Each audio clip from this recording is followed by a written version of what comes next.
आप में से मोस्टली दोस्तों ने ये ऑब्ज़र्व किया होगा या दोस्तों से सुना होगा कि दो दोस्त इकट्ठे एक जगह पर रहते हैं। फॉर एग्ज़ाम्पल किसी स्कूल में, कॉलेज में, यूनिवर्सिटी में या किसी और जगह पर। फिर वो दोनों एक दूसरे से जुदा हो जाते हैं और अपने अपने शहरों में चले जाते हैं। और फिर कुछ अरसे के बाद वो दोनों किसी जगह पर इकट्ठे हो जाते हैं और उनमें से एक कोई बहुत बड़ा बिजनेसमैन बन जाता है या किसी बड़ी पोस्ट पे चला जाता है और दूसरा गरीब रह जाता है। तो वो गरीब दोस्त उसको फ़ौरन पहचान जाता है और उससे अपना इंट्रोडक्शन करवाता है और कहता है कि हम फ़लाँ जगह पर इतना अरसा इकट्ठे रहे हैं और हम एक ही रूम में रहते थे। तो आगे से वो जो अमीर दोस्त है वो पहचानने से इनकार कर देता है।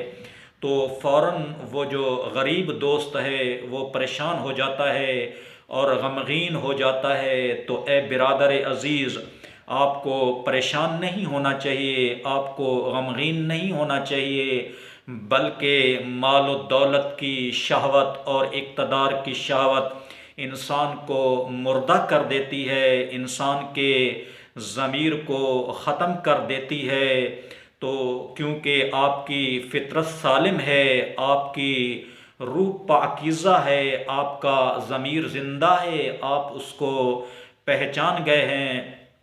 तो जब इंसान खुदावंद आलम से दूर हो जाता है, माल और दौलत और इक़्तिदार की शहवत और ओहदों की शहवत में घिर जाता है, तो वो ज़हरन उसका जिस्म तो आपको नज़र आएगा लेकिन अंदर से उसकी रूह मुर्दा हो चुकी होती है। खुदावंद आलम कुरान मजीद में इरशाद फरमाता है, लक़द खलक़नल इंसाना फ़ी अहसन तक़वीम, कि ऐ हज़रत इंसान, मैंने आपको बहुत बुलंद पैदा किया है, मैंने आपको फ़रिश्तों से अफजल बनाया है, मैंने आपको अहसन तक़वीम के मकाम पर फैज़ किया है।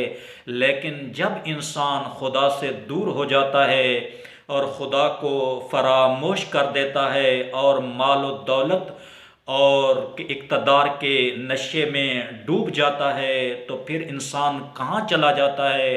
फिर कुरान मजीद की आवाज़ आती है, सुम्मा रददनाहु अस्फ़ाल साफ़िलीन, और फिर इंसान हैवानों के सफ़ में चला जाता है, बल्कि नजिस तरीन हैवानों के सफ़ में चला जाता है। अब जब वो इंसान रहा भी नहीं है और उसके अंदर से इंसानियत ख़त्म हो चुकी है, तो वो आपको कैसे पहचानेगा।